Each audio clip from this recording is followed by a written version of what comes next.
The Thunder Warriors, also known as the Thunder Legion, were the genetically engineered warriors of Terra, created by the Emperor of Mankind to unite the homeworld of humanity beneath his rule in the 30th millennium. They were gene-enhanced warriors, created by the Emperor, and served as the primogenitors to the Space Marines of the Adeptus Astartes. Designed to be living weapons, the Thunder Warriors were known to be physically stronger, more savage, and more potent in combat than the later Astartes, though they were not as long-lived. The Emperor bred, or made, the Thunder Warriors with the purpose of unifying Earth under his rule, and for testing his ideas he had for the legions of the Space Marines that would come after them. Indeed, the Thunder Warriors were organized into 20 legions, and were led by a Primarch. Their Primarchs, though, were not better gene-enhanced versions of themselves, rather just the best Thunder Warriors, given a rank. There are also striking similarities between their organizational structure and that of the later Adeptus Astartes. For example, the 4th Legion and both legions were siege specialists. So why did the Emperor feel the need to create a set of warriors that were to be destroyed after unification and replaced by another set? Why not just continue to use the Thunder Warriors, or slowly replace them over time? To help answer that question today, we have Adam, Danny, Tom, and myself. All right, and coming on with the first portion of this is going to be Tom. Take it away. So, when considering the fact that the Emperor had just finished the Unification Wars, was about to roll out production of the Space Marines, there's some conceivable sense that they would get kind of angsty about their replacement. But at that point, the Emperor already had void-bearing ships, and I think, in my opinion, they had stability issues. Sure, there were problems with augmentation rejections, but I think honestly, if you had just taken all of the Thunder Warriors and pointed them in a direction in the solar system, he knew he needed to go first, where he needed bodies. That could have been a way to deal with it. Just have basically the Thunder Warriors separate from the rest of the Crusade and fighting mission after mission with the intent that they would be depleted and utilized. Because at the end of the day, a military asset is a military asset. And I think that they would have gotten more use being given that kind of end. And finally, there is kind of the coldness to it, right? These men had fought with the Emperor, had given him their loyalty for, I think, something like along the lines of 100 years, as a collective. And, that was just kind of, to use maybe common parlance, they got done dirty. Why not give them a more noble end, something kind of fitting? Even if death is their reward, give them a noble one. All right, Danny, you're up next. Go ahead. So I totally get the the kind of moral sense of it, of what would have been the correct answer there. But I think the key part that the Emperor was aware of is that the mental instability is the biggest issue, right? Like the Thunder Warriors did not have, because they were created from adults, they did not have the psychic conditioning that and psychological conditioning that Space Marine initiates get, right, as they're taken as adolescents. And so not only are they much more likely to go rogue, and we know even Space Marines go rogue, but they are much more likely to eventually go rogue when you give them access to a starship and then you put them into the warp. Like, what's going to happen to them? Right? Like when all of a sudden you've got Slanesh or Zeech or Korn or even Nurgle whispering in their ears, right? Like, they're just, that kind of mental instability is such a gateway for the Runius powers that if you load them up all on a ship to go off to basically battle until Valhalla, you're pretty much just giving the Chaos Gods a little mini legion to start with their own, they get their own Thunder Warriors now. Right. So I think it's just, while it's cold, it's absolutely essential, right, for the Emperor to just get rid of them because they're a terrestrial weapon for the Unification Wars. They were kind of bred for that purpose and they outlived their usefulness. And it sucks. But it's the same way if we're talking from military asset point of view. There's a reason you don't keep 40-year-old gear lying around that, yeah, sure, it may still work, but in a battlefield situation, you need your assets to function predictably and reliably, and that's something that the Thunder Warriors can never do, especially in a void-based campaign where they're alone for years. And they didn't have the lifespan of Space Marines, but to quote the good doctor, life finds a way. Right. So what happens if you get like some kind of chaos infused thunder warrior who became their own warlord, right? Because they, went off on their own, and all of a sudden Korn or somebody is promising them longer life and more power, right? And they don't have the mental fortitude to resist that, right? And now all of a sudden it's not just like, cool, we have to battle the Xenos and we have to battle, everything else as we start the, Great Crusade. It's like, oh, and now there's just this faction of chaos corrupted thunder warriors running around too. So I think, it obviously isn't ideal. It's not necessarily a moral choice, but it is, I think, the correct one in the grim darkness that is the 40K setting. So, I'm just going to say I think this is one of the few times Big E made a good choice. So I'm going to go ahead and jump in real quick. I don't know if I think of whether this is a moral decision or not. I think it's a PR decision. So you've got these Thunder Warriors, and you could do, like what Tom said, and you could throw them at the next target. The moon, Mars, right? You got to recapture the solar system, right?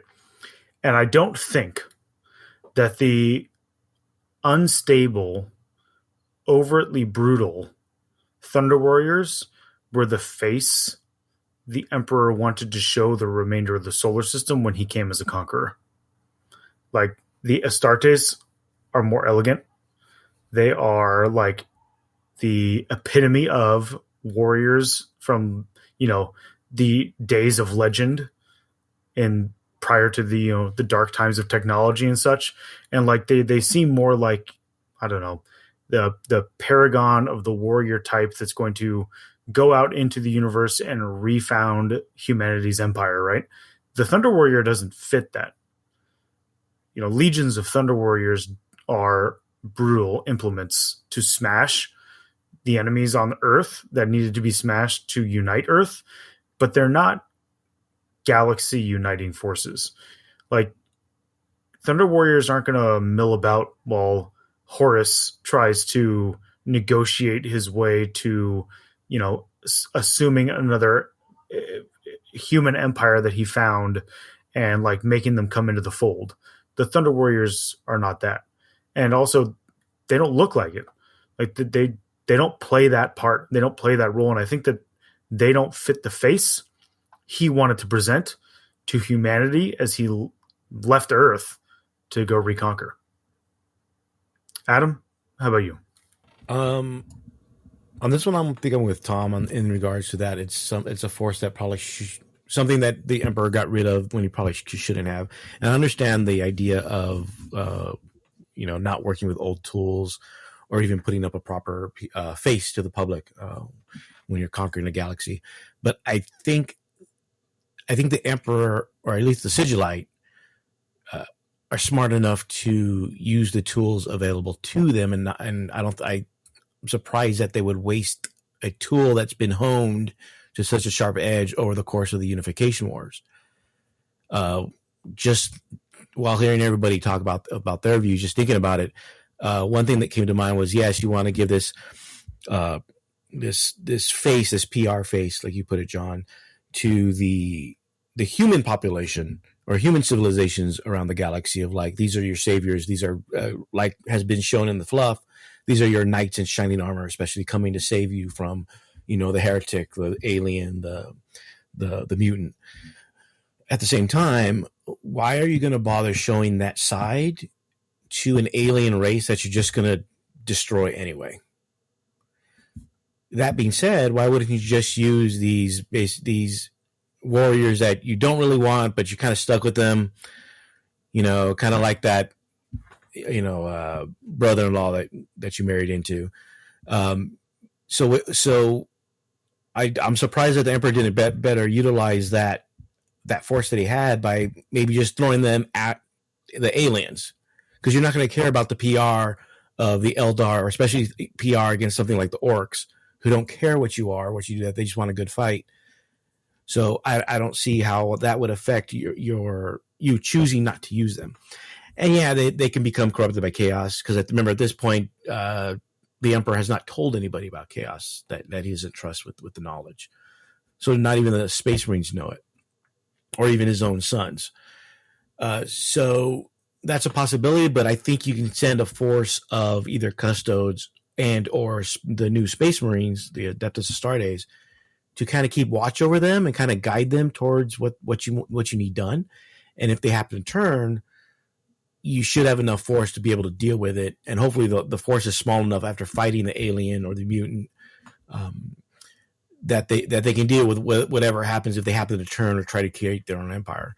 That's why I find it hard to see it as I'm not saying as a moral decision. I understand that part. You got to do what you got to do if you're trying to unify the galaxy. But I do think that the Emperor could have used what he had available to him in a much better way, especially because he can use those Thunder Warriors to throw at and even test the defenses of each civilization he's coming into contact with. And then once he figures out what's going on, if they somehow don't win, then he can throw the Adeptus Astartes in there to kind of give them a proper fight and to get the whatever objective they're trying to obtain, whether it's on that planet, in that solar system, or in that part of the galaxy. So, I hear what you're saying, and I get it, but I think that one of the reasons I agree with Danny on this, that the Emperor made the right decision, is that the Emperor, as the Great Crusade goes out, doesn't know what the fleets are going to run into. So, like, the idea that, so you threw these brutal warriors at the worst things, but they didn't know the worst things until it happened. Like, if you remember when they find Murder, they find the planet Murder, it's like it's a surprise and a shock to them what's going on there. And then, like, when Horus interacts with the Interrex, again, it's like a shock that he finds this amazingly technologically advanced civilization out there, and the Chaos Gods are the ones who lead it to him. They lead him to it so that he can go and fight the Interrex to get his soldiers used to killing things similar to Astartes. The Emperor had no idea what's out there. The Chaos Gods did. So, throwing the Thunder Warriors at, the first wave of Olenor would have been great. But, they didn't know about Olenor and the Orc infestation until they were there. They don't know about that, those proto-Tyranids on Murder, which I don't think they're proto-Tyranids. We should actually do that as an episode. But they're I don't think they know that that's there until they're there. When you read the books. So the Great Crusade is going out into the wild blue yonder and not knowing what they're going to run into.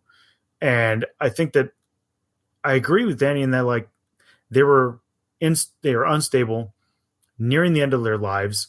There's one source that actually claims that the Thunder Warriors found out that they had these short lifespans, and so they started to rebel, and that's when the Custodians came in.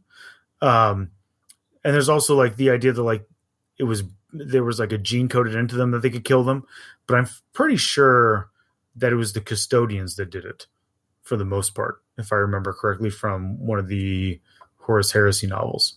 But yeah, I definitely got to say, I think I'm with Danny on this one. I think the Emperor made the right call because I don't think there's any viable option for keeping them around that has a positive result.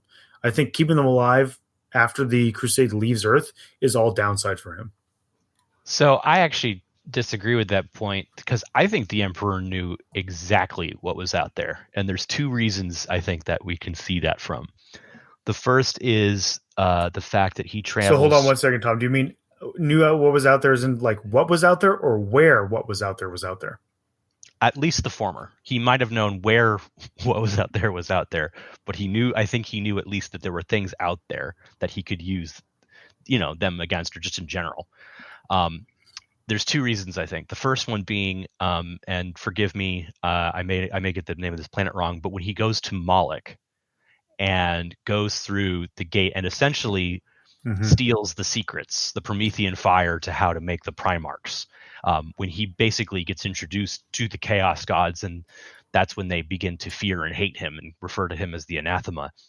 That whole path that Horus, who we've already mentioned, then tries to recreate for himself. So the Emperor had already been off-world.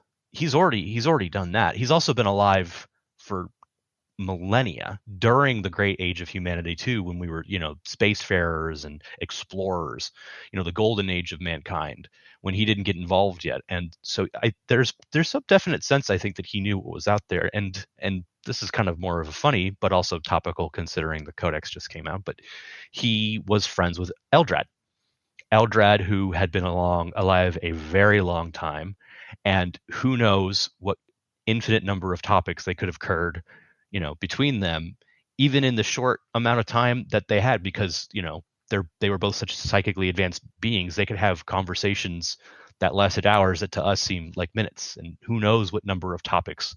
I mean, Eldrad would have also immediately sensed that, the Emperor had this vision for humanity. Who knows to what extent he may have offered his insight into the rest of the galaxy. I mean, so I don't think we can use the argument that he didn't know what was out there. So it was more like let's kill him because I don't know.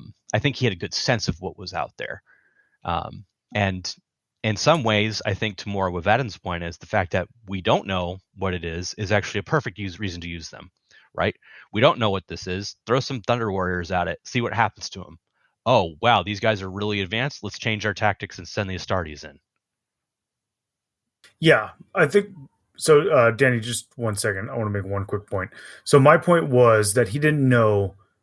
He probably had a vague idea of what was out there, or maybe a good idea, but he didn't know where it was. So like the idea that he could throw the Thunder Warriors at something specific, I don't think works, because he didn't know murder was there. He didn't know the Interrex were there. So I think that he knew what was out there in a broad sense, but he couldn't direct the mailed fist of the Thunder Warriors to specific systems on purpose, is what I was trying to say. But yeah, I agree, Tom. I think that in general, he's far more knowledgeable than most people give him credit for, as terms of what it was going to be like as the Crusade left. Okay, Danny, go ahead. I was going to make the point that, even, yes, he was around during the Dark Age, or during the Golden Age of humanity, and even the Dark Age of technology and all that. So he certainly knew what the galaxy held. But in the time that he was on Earth fighting the Unification Wars, things change, right? It's just so he can know, oh yeah, the Eldar are out there. There's these other species too. There's this empire, but things change, right? Things can change relatively quickly. So there was no way, like John said, for him to necessarily know, if I send them at this direction, they're going to run into this, right? And then there's also it's actually very, not necessarily, no, it's a little Philip K. Dick / Blade Runner of the Thunder Warriors is the replicants that understand they're on a clock, right? Which means, could they have even survived the trip to get here? So let's say the Emperor does remember that Olinar is full of orcs, right? And he's cool, I'm just going to send the Thunder Warriors there to weaken them in a campaign, right? And it's oh, well, they might all die en route, right? The warp travel still can be really slow, right? So, with the kind of ticking time bomb that they do have a shorter lifespan, that, the Great Crusade actually takes a very long time to get going, right? There's just logistically, they're not really again, I don't remember reading Thunder Warriors having lifespans Space Marines, where again, if it takes you, they have shorter human lives, especially because they're adults when they're formed, right? You're not getting 100, 200, 300 years of service out of them, right? You're getting 20, 30, 40, 50 years. And when travel time can take 20 years sometimes because the warp is weird, cool, half your warriors are dead, and the rest have mutinied because they realize they're dying. So they're going to cut deals wherever they find them, or do whatever they can to make the most of that. So I just think there's only downside. If he had kept them and sent them out, that it just would have been maybe not catastrophic for him, but it definitely would have been a waste of resources that he would have had to use to clean up their mess. Right. So it was just far more efficient to have the custodes, take them out behind the shed and tell them to look at the flowers. Adam, go ahead. Yeah, the one thing I do have a question about is whether, because they don't have the actual numbers in regards to how many Thunder Warriors were left after the last battle of the Unification War. because I feel like he could have at least sent a small contingent to each fleet, and small is relative because you're talking about Space Marine legions that had 100,000 soldiers. That to me would cover not every situation, but most situations, or at least have a force within striking distance of wherever there's happens to be trouble. And yes, I know that the Emperor maybe has an idea of where stuff is and where trouble is, but I think with his communications with Eldrad, because at no point is it suggested that they don't talk anymore, he could probably glean whatever information he needed from Eldrad in regards to like, hey, we're heading this way. Is there anything we need to look out for? Things like that. Now, I mean, admittedly, there is the issue once Horus takes over in regards to sending fleets, and this assumes there's no heresy, sending fleets where he was in control, so he wouldn't know where some of the trouble is. But again, he could just send contingents of Thunder Warriors or something similar, whatever's left, with those forces to kind of reconnoiter a planet, maybe, and depending on the type of planet, if it's a human civilization, then yeah, don't send them down. You send a Stardust. If it's an alien civilization or a death world or something where it looks like you're not going to get any coherent communication from the planet, then I would send the Thunder Warriors to kind of like Tom said, kind of like scout it out. And if they die, they die. If they don't, they don't. No big loss on the Imperium's end. Also, although it might be a little more cost, I mean, it's the Emperor of Mankind. I don't even know if there is a cost, or if there's a cost to. It might be something to talk about is the economy of the Imperium, because some planets seem to have it and some don't.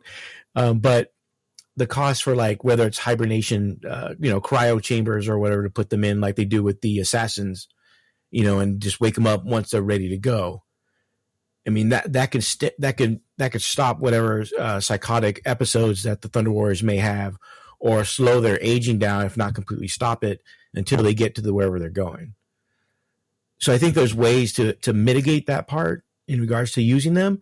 And I admit, like Danny was mentioning, in regards to there might be a cost to it, but I don't really know if cost is a factor to someone that is essentially a god to his people. If you're the Emperor, what is a cost? We don't, there's really no, fortunately or unfortunately, depending on your interest, there's no fluff book about the economics of the Imperium. And I know there's people that have tried doing that back in the past. I don't know about now. I know one person that's tried. So I don't know if to me, if the Emperor can do whatever he wants, he can make a human webway gate. He can make these super powered guys multiple times, different iterations. I don't see what the cost, if there's an issue with the cost of like, hey, let's freeze these guys until we need them and then send them out when we need them. I don't know if it's the cost so much as the risk, like the risk that he would be taking. So like in Valdor, Birth of the Imperium novel, they talk about how one of the Thunder Warrior Primarchs, because they had their own Primarchs, but they weren't Primarchs in that like they were larger or whatever. Yeah. They were Primarchs like in rank, right? Yeah. And like so so like Ushotan or Ushotan, I don't know how you're supposed to pronounce it, whatever. I didn't listen to this audiobook. I read this one. So I like to listen to audiobooks because I know how to pronounce these names. But so Ushotan becomes a traitor. He kind of figures out what's going on. He turns traitor. And so I think that there might be not a cost in like, hey, this is going to be expensive. Or I think it's more like it's just not worth the trouble to keep them around. Plus, they are extraordinarily unstable. Like when you start to read in The Outcast Dead about Arak Tyrannus and like what he has to go through to just try to survive a mere, a couple hundred years after the Unification Wars, like, and he's not even able to be stable, right? So like he's got to go get all these parts. He's got to like rip things off of Astartes. He's got to like find other Thunder Warriors and kill them to get his parts that he needs for himself and his other Thunder Warriors in order to even try to survive. I think that maybe it's just not worth the trouble to do it. And not even the trouble is in like the cost. The trouble is in like the literal trouble that could come from these super unstable, more powerful than anything except for Custodes, soldiers. And then a second thing, I think that how do you have a Great Crusade where Primarchs and Astartes fight alongside Thunder Warriors? Like, how do you have those two forces work together when the one is first, larger, more powerful than all except for the Primarchs, and then you like unfreeze them, you give them the worst tasks. Like the Thunder Warriors weren't, brainwashed, right? The way the Astartes are. They're not brainwashed into just like being, somewhat unthinking members of a military. And so they're going to realize they're always going to be thrown at the most ridiculous things. And they are not on equal footing with these beings that they are actually physically superior to. And like, a headbutt from a Thunder Warrior crushes an Astartes skull. And like Thunder Warriors can actually dodge the shot from a plasma gun because their reflexes are so fast. Astartes can't do any of that. So how would you have those two forces exist side by side in a situation where the political power structure is so unbalanced towards the Primarchs and their sons and away from the Emperor and his ill-begotten sons, not the golden ones? Tom? I'm actually going to switch sides for a second because we've referenced Valdor Birth of the Imperium a lot. And I think one of the key things to remember about that book too is that it wasn't just Thunder Warriors who united under that dude whose name I can also not pronounce. It was other humans who were like, wait a minute, we don't want there to be a one world government. We don't want there to be a single emperor. Like, we're not digging this whole thing. And so lots of people traveled to be a part of this army. And I think that's the same story that you see basically a merc for hire, loving the unification wars because he just keeps switching from other opponent to other opponent to other opponent. At this point, the emperor is just another warlord. Well, now he's the biggest warlord, and he's, he thinks his merc days are over. He doesn't really know what else to do, and hears about this revolution and joins it. And I think in that same story, and I may be confusing this with a short story, but I'm pretty sure this is in the Valdor book. In that same story, they lead the charge. There's lots of Thunder Warriors, lots of humans that lead the charge against the Imperium, basically, in the palace, the right outside or in the palace itself. And it's the first time you see Astartes in action.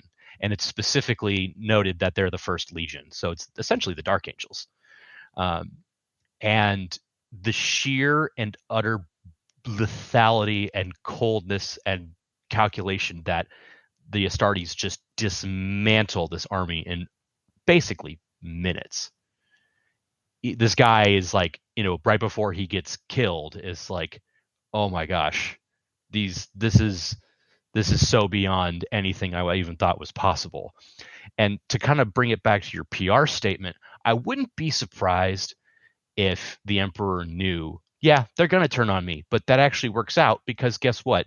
Now everyone at home gets to see all this video footage of all of my new Astartes, who are these amazing angels of death, right? And the angel of death has two connotations. They're my savior, and also they can kill me very quickly. They're definitely feared and held in reverence by human beings. That's referred to a lot.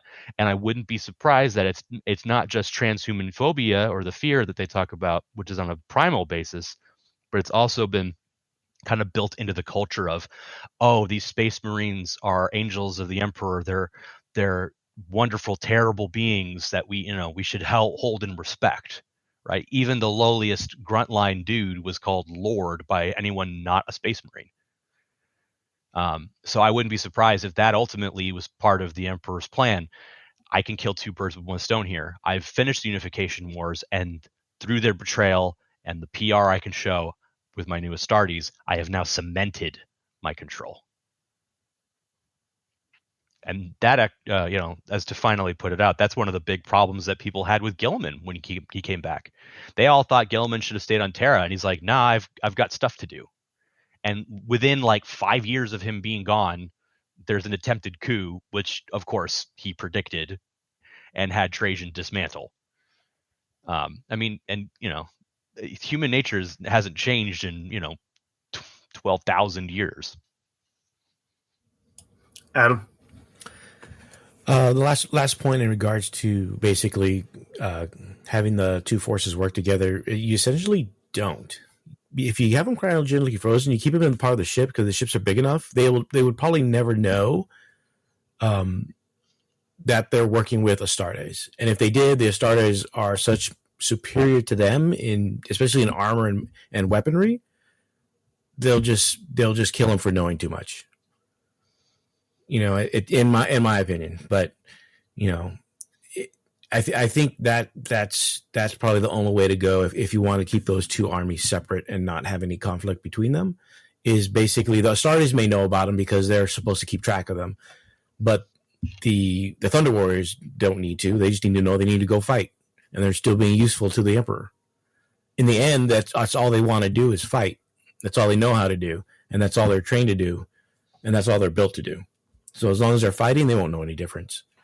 And if they start thinking, just give them the old commissar reminder. All right. Danny, your last thoughts?